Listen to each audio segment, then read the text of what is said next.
ndabaramukije mwe mwese mukomeje gukurikira ijwi ry'icyizere. Kote y'uyu munsi mbazaniye iragira iti: ubuzima ntibupimwa n'iminsi umazeho, ahubwo bupimwa n'agaciro wasize mu buzima bw'abandi n'ibyiza wakoze buri munsi.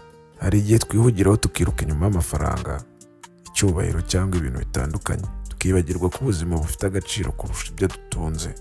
Umunsi umwe wasanga abantu batazibuka imodoka watunze cyangwa inzu wari utuyemo, ariko bazibuka uko wabafashije, uko wabubahaga n'uko wabatumaga bumva bafite agaciro. Ubuzima ni urugendo, si irushanwa. Ntugerageze kubaho ubuzima bw'abandi, baho ubwawe, ukora ibyiza ushoboye kandi uha agaciro buri munsi uhawe. Ntutegereze igihe cyiza ngo utangire kubaho neza. Baho neza uyu munsi, kunda uyu munsi, shimira uyu munsi, kuko uyu munsi niwo ufite mu biganza byawe.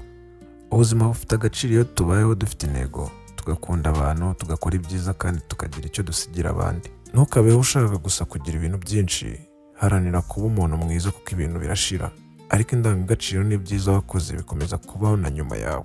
Niba wumva zino kote zigufashije,